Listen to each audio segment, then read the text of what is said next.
क्या आपने कभी सोचा है कि भगवान भी किसी भक्त की रक्षा के लिए अपना रूप बदल सकते हैं?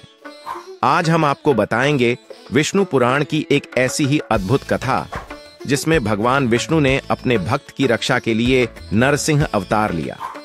यह कहानी है हिरण्यकशिपु नाम के एक शक्तिशाली असुर राजा की, जिसने कठोर तपस्या करके ब्रह्मा जी से एक विशेष वरदान प्राप्त किया था।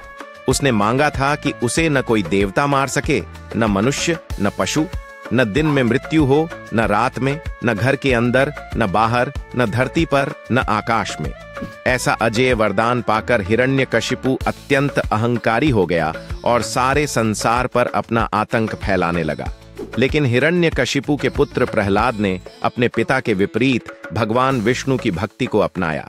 इससे क्रोधित होकर हिरण्यकशिपु ने अपने ही पुत्र को मारने के कई प्रयास किए, लेकिन हर बार भगवान विष्णु ने प्रहलाद की रक्षा की।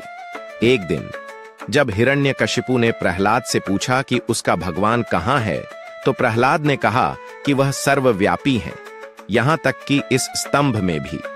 क्रोध में आकर हिरण्यकशिपु ने स्तंभ पर प्रहार किया और तभी एक विकराल गर्जना के साथ स्तंभ फट गया। उस स्तंभ से प्रकट हुए भगवान नरसिंह, आधे नर और आधे सिंह के रूप में। संध्या का समय था, न दिन था न रात। नरसिंह ने हिरण्यकशिपु को अपनी गोद में लेकर द्वार की देहरी पर बैठकर अपने नाखूनों से उसका वध कर दिया। इस प्रकार हिरण्यकशिपु के सभी शर्तों का पालन करते हुए भी उसका अंत हुआ। यह कहानी हमें सिखाती है कि अहंकार का अंत होता है और भक्ति की विजय होती है। भगवान अपने भक्तों की रक्षा के लिए किसी भी रूप में प्रकट हो सकते हैं।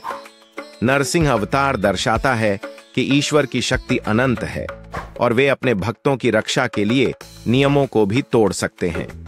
इस कथा से हमें यह भी सीख मिलती है कि सत्य और धर्म की राह पर चलने वालों की रक्षा स्वयं ईश्वर करते हैं। प्रहलाद की तरह हमें भी अपने विश्वास पर अडिग रहना चाहिए, चाहे कितनी भी कठिनाइयां क्यों ना आए। अंत में यह पौराणिक कथा हमें याद दिलाती है कि जीवन में संतुलन महत्वपूर्ण है। जैसे नरसिंह आधे मनुष्य और आधे पशु थे, वैसे ही हमें भी अपने जीवन में आध्यात्मिकता और भौतिकता का संतुलन बनाए रखना चाहिए। यही विष्णु पुराण का सार है, धर्म, अर्थ, काम और मोक्ष का समन्वय।